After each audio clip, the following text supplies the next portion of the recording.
Selamat pagi. Hari ni kita akan bincang latihan 2. Okey, kita mula dengan 20 soalan objektif. Nombor 1, berapakah nombor pengoksidaan bagi kromium dalam kalium dikromat? Okey, 6. Okey, jadi untuk cari nombor pengoksidaan untuk kromium, kita kena tahu nombor pengoksidaan bagi kalium dan oksigen dalam sebatian ini. Okay, kalium dan oksigen adalah wujud sebagai ion monoatom. Okay, jadi dia mempunyai nombor pengoksidaan yang tetap, di mana kalium mesti positif 1. Ion oksigen mesti negatif 2. Jadi kita masuk ke dalam formula 2 kalium positif 1 tambah 2XX. Ini adalah nombor pengoksidaan untuk kromium tambah 7 ion oksida, iaitu negatif 2. Sama dengan kosong. Kenapa kosong? Sebab jumlah nombor pengoksidaan untuk setiap sebatian adalah kosong. Jadi kita kira, kita dapat ini. And then 2 tolak 14, kita dapat negatif 12. 12 pindah ke belakang, kita dapat ini.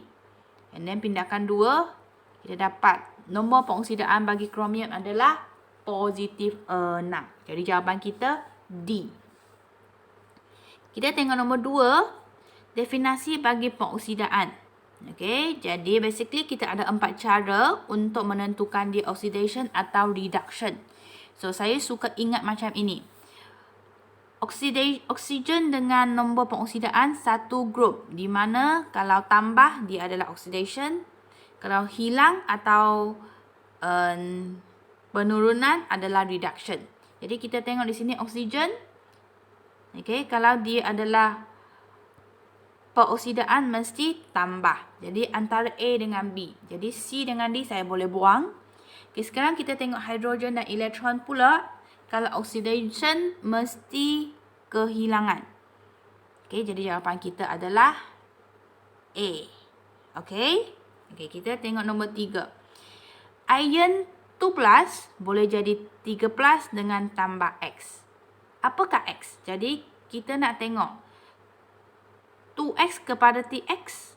Apakah ejen yang menyebabkan perubahan seperti ini? Okey, jadi 2X kepada 2+ kepada 3+, kita boleh nampak dia adalah peningkatan nombor pengoksidaan. Jadi, ferrum mengalami pengoksidaan. Jadi, yang menyebabkan dia dioksidakan mesti ejen pengoksidaan. Jadi, X mesti ejen pengoksidaan. Okay, kita kena hafal ini.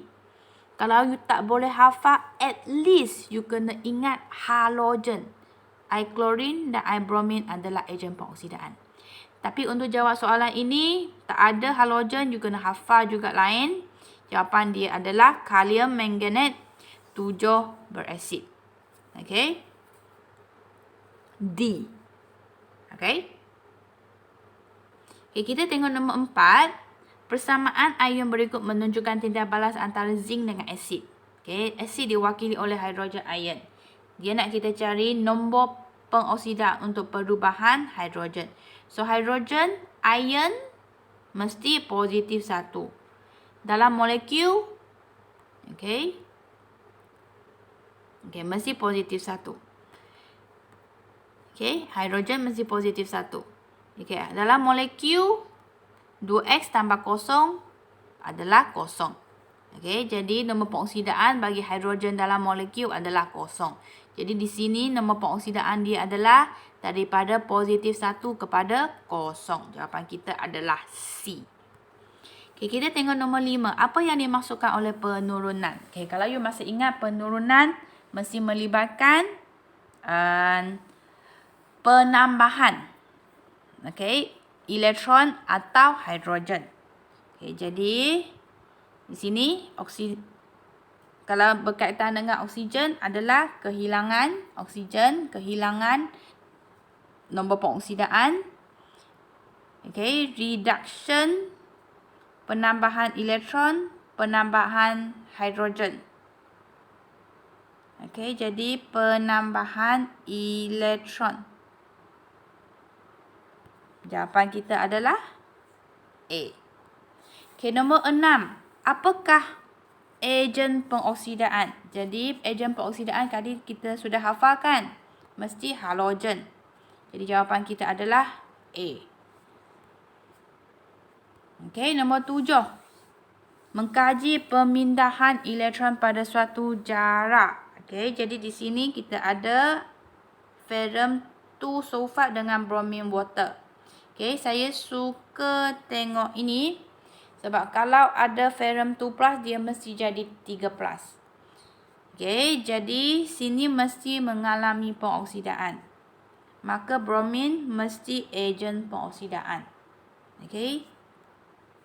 Dan air bromine mesti mengalami penurunan. Okey, kita tengok pilihan jawapan dia. Elektron mengalir melalui asid sulfurik. Tak mungkin lah. Okey, elektron mengalir melalui litar luar. Asid sulfurik hanya mengasingkan dua larutan ini. Asid sulfurik mengasingkan air bromin dan larutan ferrum 2 sulfat. Jadi ini saya buang. Okey, saya boleh buang lagi C. Okey, sini tak ada hidrogen gas yang terbebas. Ini hanya berlaku bila dalam elektrolisis yang kita akan belajar kemudian. Okey, yang ketiga, saya buang A. Ferrum terenap di elektrod Q. Kita boleh nampak ada logam. Tak ada pun. Sini hanya ada ferrum 2 plus kepada ferrum 3 plus. Dua-dua dalam bentuk aqueous. Jadi jawapan kita D. Air bromin menjadi tidak berwarna. Betul lah. Air bromin dia akan menjadi ion bromida. Okey, jadi daripada berwarna bila dia jadi ion halida dia adalah tidak berwarna. Okey, kita tengok nombor 8. Sila cari nombor pengoksidaan bagi kromium. Okey, jadi kromium. Okey, kita tahu dia mesti tukar kepada tambah 3. Okey. Jadi jawapan kita sama ada B atau D. A, C kita boleh buang. Jadi untuk cari kromium dalam bentuk ion dikromat, okey, kita kena kira lah. Okey, jadi 2X, X adalah nombor pengoksidaan untuk kromium tambah 7 oksigen bersama dengan negatif 2. Negatif 2 ini adalah jumlah charge untuk ion kompleks ini. Jadi kita kira-kira, kita boleh dapat nombor pengoksidaan untuk kromium dalam ion kromat adalah dalam ion dikromat adalah positif 6. Jadi jawapan kita adalah B. Okey, kita tengok nombor 5. Nombor 9. Okey, yang manakah berlaku di X dan Y? Okey, kita tengok A, X dan Y dari 0 ke 2, negatif 2 ke 0. Tak mungkin lah ini.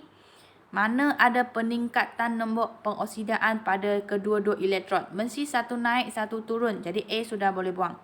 Okey, B, perubahan warna. Okey. Pada X, brown menjadi colorless. Pada Y, tak ada perubahan warna. Tak mungkin lah. Bromin mesti tukar warna.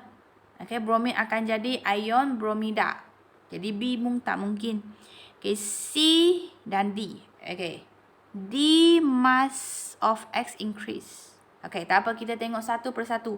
Kita cari nombor pengoksidaan. Kita tengok perubahan warna. Okay, kita tengok dulu A. Okay, kita kaji dulu semua halogen mesti ejen pengoksidaan as we know. Jadi yang menyebabkan okey, bahan dioksidakan adalah kalium iodida. Jadi kalium iodida akan dioksidakan. Okey. Jadi air bromin sendiri akan mengalami penurunan. Okey, so yang mengalami pengoksidaan ion iodida akan jadi iodin. Daripada negatif 1 kepada 0. Okay, manakala air bromin akan tukar daripada bromin kepada ion bromida. Jadi di sini kita boleh nampak nombor pengoksidaan dia. Negatif 1 kepada 0. 0 kepada negatif 1. Ini yang sepatutnya lah. Satu peningkatan, satu penurunan. Okay. Jadi tak mungkin. Okay, kita tengok B. semua ion halida adalah tak berwarna. So, sini tak berwarna kepada berwarna, berwarna kepada tak berwarna. Untuk iodin dan bromin sebenarnya warna yang sama. Okey, warna dia perang. Okey, jadi kita boleh nampak tak berwarna kepada perang, perang kepada tak berwarna. Okey, B pun tak mungkin. Okey, kita tengok C. Okey. Iodin dioksidakan. Betul lah. Sebab sini melibatkan penerimaan elektron. Okey. Sini diturunkan sebab penerimaan elektron. Jadi jawapan kita adalah C. D, jisim X bertambah. Tak adalah. Tak ada logam yang wujud di sini. Jadi tak mungkin. Okey, kita tengok nombor 10. Okey, 10 ini susah sikit. Kita nak cari perubahan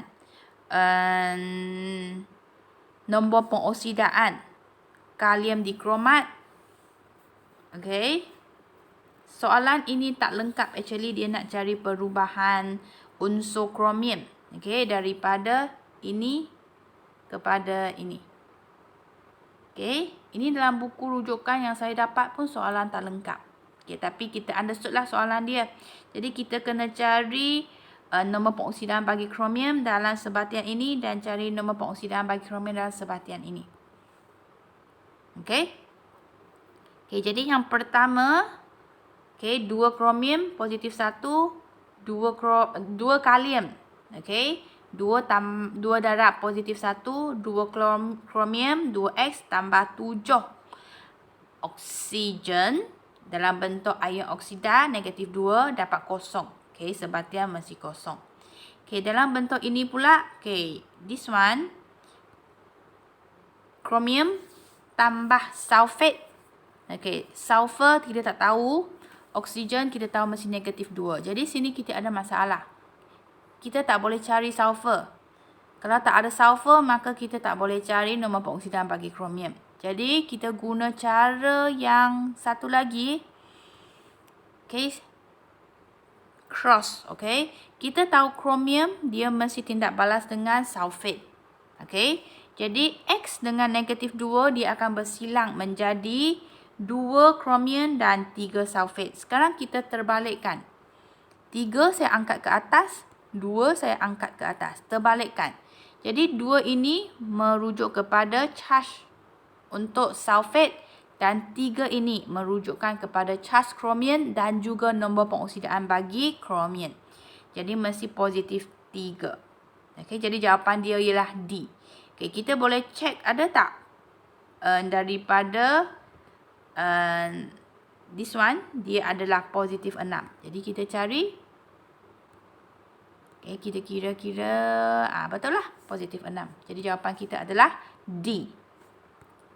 Okay, nombor 11, apakah yang digunakan menukarkan ferrum 3+ kepada ferrum 2+? Jadi ini adalah penurunan. Jadi kita perlu cari benda yang menyebabkan dia diturunkan, iaitu ejen penurunan.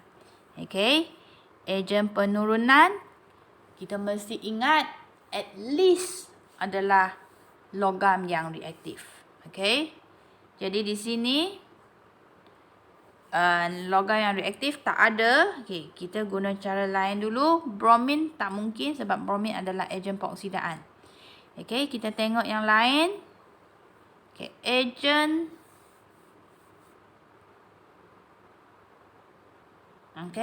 kalium iodida. Okey, ejen penurunan.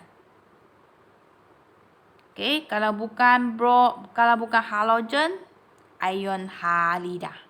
Okey, ejen penurunan kita cari logam yang reaktif atau cuba cari ion halida.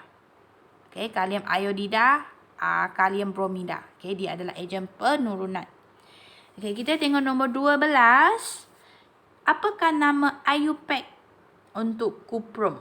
Okey. Jadi di sini kita kena cari nombor pengoksidaan dia dan cari nama. Okay, nama untuk dia mesti berdasar daripada nombor pengoksidaan. Sebab kuprum adalah logam peralihan.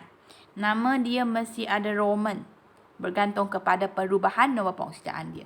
Jadi kita boleh kira lah. Negatif 2 di sini adalah nombor pengoksidaan untuk oksigen. Okey, jadi kita dapat positif 1. Jadi jawapan kita sama ada A atau C adalah A. Okey. Okey, nombor 13, apakah yang berlaku di dalam pengoksidaan? Pengoksidaan yang mesti penambahan oksigen dan peningkatan nombor pengoksidaan. Okey, jadi kehilangan oksigen mesti buang. Jawapan kita D, penambahan nombor pengoksidaan. Okey, nombor 14. Apakah yang diwakili oleh suatu tindak balas redox? Redox mesti mengandungi 4 unsur tadilah. Perubahan oksigen, nombor pengoksidaan, elektron dan hidrogen. Okey, jadi di sini kita mesti ingat, actually most of the chemical equation dalam bab salt, peneutralan, pembentukan garam, okey, semua adalah bukan redox. Kenapa? Kita tengok dulu yang A. Ini ialah neutralization kan. Natrium hidroksida alkali dengan asid dia akan jadi garam dan water. Natrium ion lah saya guna contoh. Dia tetap jadi natrium. Dia tak ada perubahan nombor pengoksidaan. Hydrogen ion.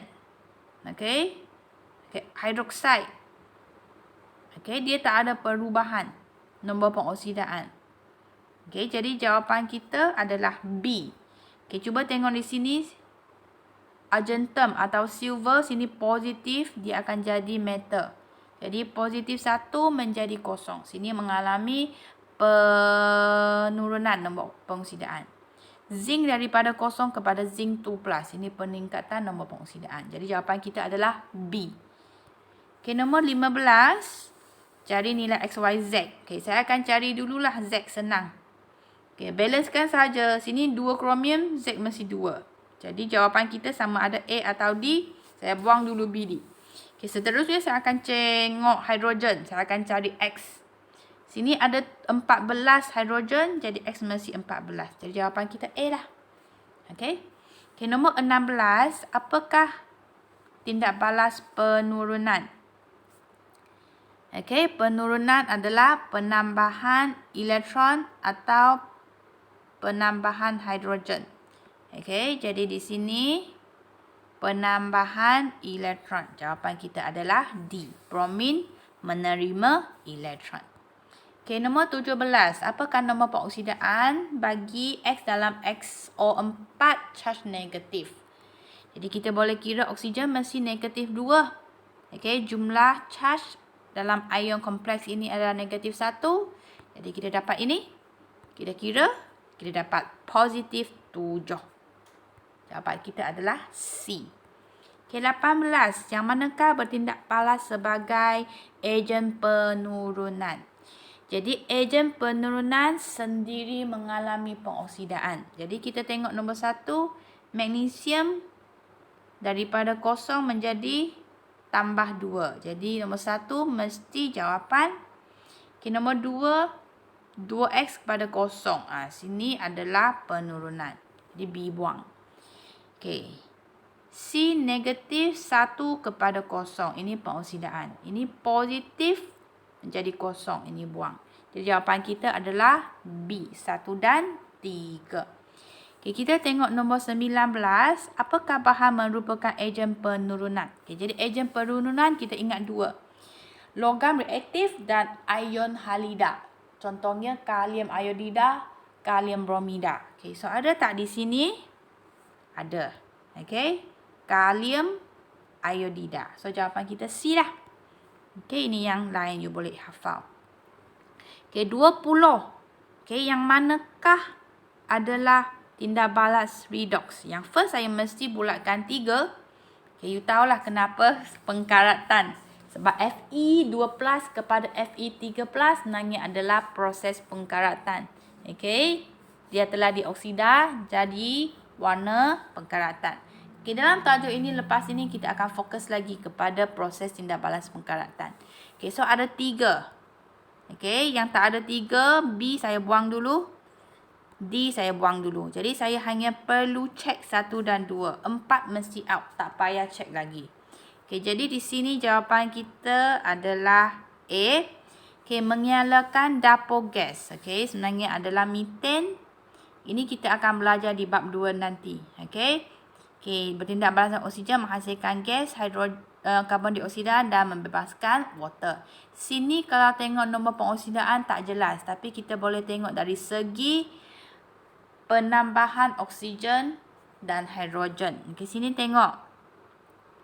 Methane dia tambah oksigen. Okey. Jadi oksigen dia sini. Okey. Jadi karbon kehilangan hidrogen. Okey, tetapi oksigen menerima hidrogen. Okey, sini kita boleh nampak dari segi penambahan atau kehilangan hidrogen. Okey, methane penambahan oksigen dia jadi karbon dioksida, gas. Oksigen penambahan hidrogen dia menjadi water. Okey, jadi sini. Okey, jadi jawapan kita adalah A, 1 dan 3. Okey. Jadi saya stop di sini dulu. Saya buat satu lagi video untuk